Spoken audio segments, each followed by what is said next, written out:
Good morning to the honorable judges, teachers, and friends. My name is Lirisha. I'm from Sekolah Kebangsaan Bukit Rambai.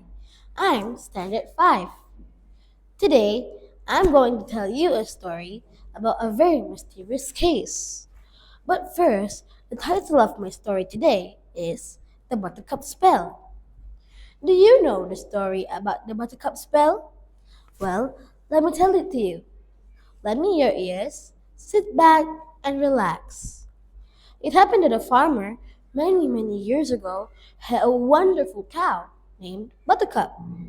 Buttercup gave beautiful creamy milk, and from it, the farmer's wife made the finest golden butter in all of the kingdom.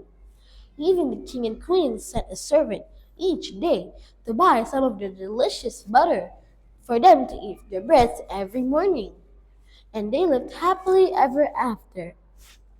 But then one day, the farmer's wife found there was a thief who was creeping into her dairy each night and stole some of the big pots of golden butter.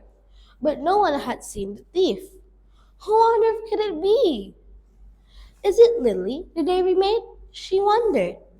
No, she's an honest girl. Is it Dan, the cowman? No, he never even gets near the dairy. It can't be Jill the goose girl because everyone knows she never eats butter. But still, night by night, the butter kept disappeared, and yet no dogs ever barked when the thief came. It must be someone the dogs know, said the farmer. We'll keep watch. But though they kept watch every night, still the butter went. No one came in at the door. No one crept in the window.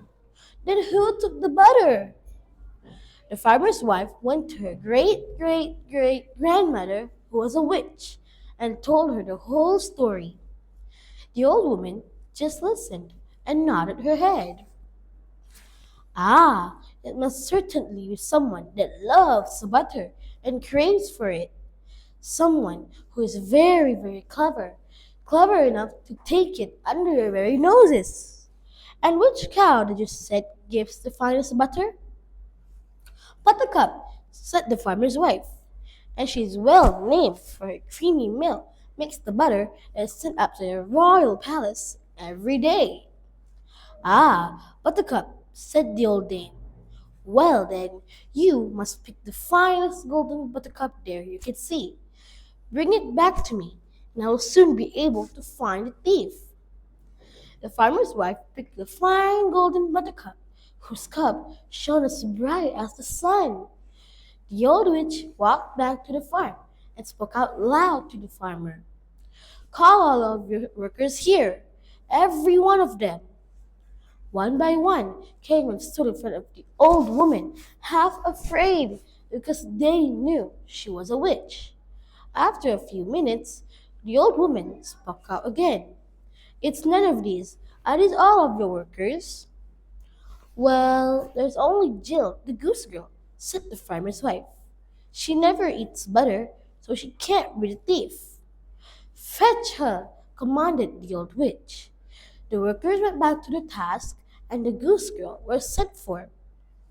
The old witch held the buttercup under the girl's chin, and everyone saw a bright golden glow there that shone like a small sun.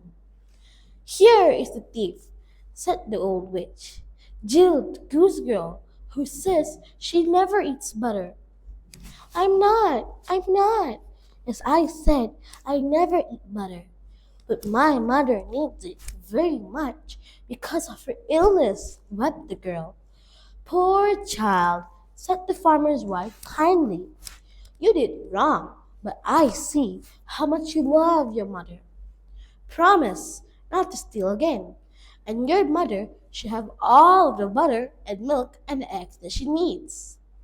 My dear friends, Jill loves her mother so much that it makes her not to think twice to steal the butter. However, it was not what she's supposed to do. Stealing will only make her mother feel more sad and hurt.